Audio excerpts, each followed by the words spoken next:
Okay, guys, we're back out here. Oh boy. Here's where we stand. There's a couple of ways to go at this point. We are right here, and there's different paths.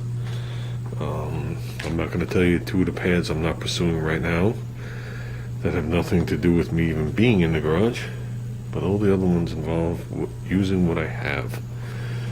Okay, yeah, we did get the trim off.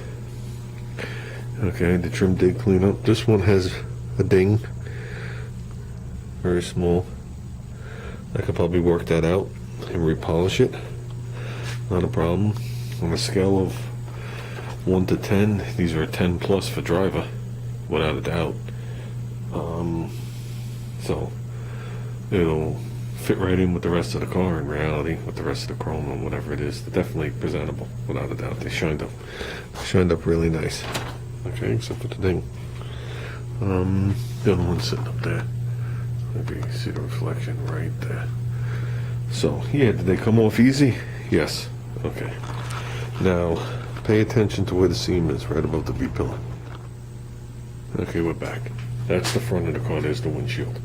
So the B-pillar, back window, back door. The seam was right here. Junior's seam was right here. Okay. When I went there, something was different when I was looking at it, but couldn't place it. Okay. Figured the body was a carryover for 20 or so years. I figured the body started in 71, I think it is. I don't think it was out in 70 with the first Hornet, and ended with the end of the Eagles. So there was at least 25 years worth of stamping out this body. So what I did learn, and I can't believe I never seen this or had figured this out, I knew somewhere down the road these cars went from chrome bumpers to aluminum bumpers. I know all the Eagles had aluminum bumpers. Turns out 78 is the only year of the chrome bumper. I thought 79 had it too. So a lot of stuff changed in 79. I know the nose changed. There's a 1 year only nose. The taillights remain the same, and then in 80 they looked the way people are used to seeing them. They look like the Eagles. They had the 4 headlights and the wraparound taillights. In 79 they had the 4 headlights and my taillights. 78 they had a pair of rectangle lights in the front and my taillights. And in 77 it was a Hornet. So with all that gibberish and crap and waste of time said, I did get these off, and they did come off nice and easy. And you wonder why I drove as many hours I did and cut the side of the car off when I could have taken them off in 5 seconds and avoided all this hell. Because the ones on this car didn't come off like that. And I used a different tool to do it, and they just didn't come off. And the reason they didn't come off is the ones that were on this car were stainless steel. The ones that are on this car are aluminum. Big difference. Did I distort them? No. Did I dent them? No. Did I ding them? No. Did I scratch them? No. They came off like they were supposed to come off. Okay, I did absolutely positively no damage taking them off. Okay, Junior's on the other hand, the first one I took off had all sorts of trouble. By the time I got to the second one, I just wanted it off the car.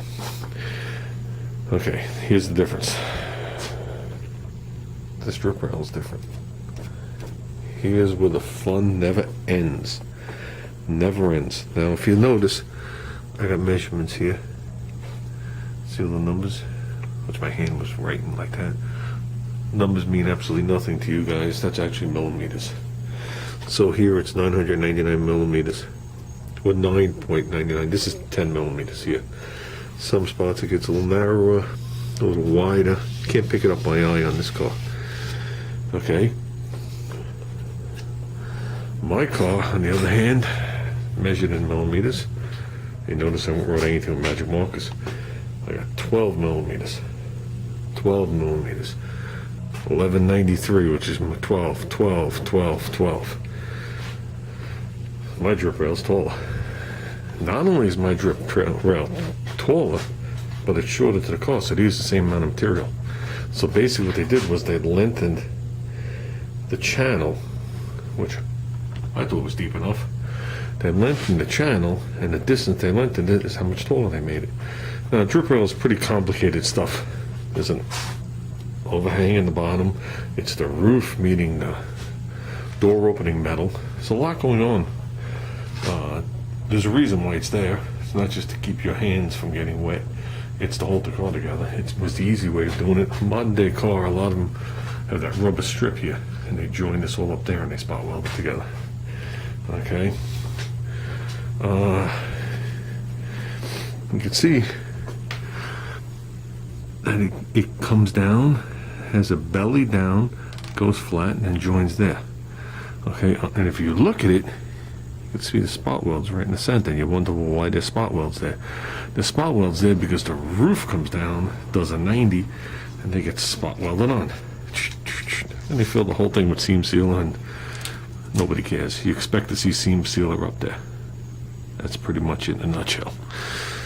But I don't know if you guys could see, that run channel is deeper or wider. It's actually shallower. So that leaves me standing here on the crossroads. What do?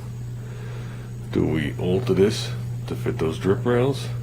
Or do we get another set of drip rails that I seem to be having a very hard time getting? Because now I'm assuming it's 78 and older, including Hornets. If it doesn't include Hornets, then forget it, it's over. But as far as I know, it includes the Hornets, because this has the same drip rail as my 68. This doesn't. This is shorter. It's shaped a little different. The piece is a lot bigger than this. It actually comes around. There's an air gap and it hooks on the bottom.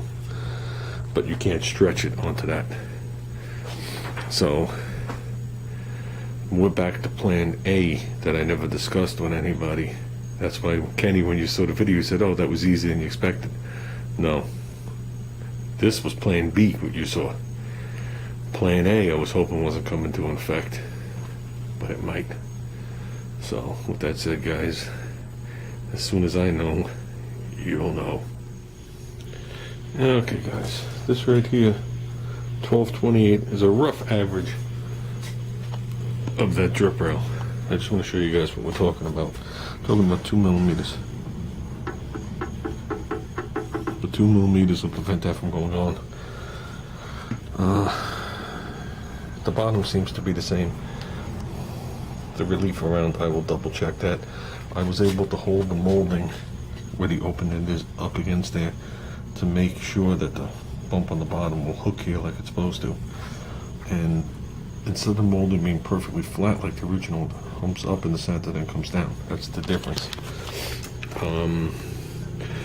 So one of the options is trimming 2 millimeters off the top of it, and then just putting the moldings on and be done. I will say one thing. The right way to do it is to do everything on the paint and then pop the moldings on. The way we're doing it is we're going to sand, etch, epoxy, and probably I'll have Junior blow some paint on with his airbrush, and then we're popping the moldings on. And we are masking 2 of them. So, in here you'll never notice, and if we do it good on the bottom since it overhangs and there's a back lip to it, we should be good. Because if I paint the whole car and everything goes awry putting them on, I'm screwed.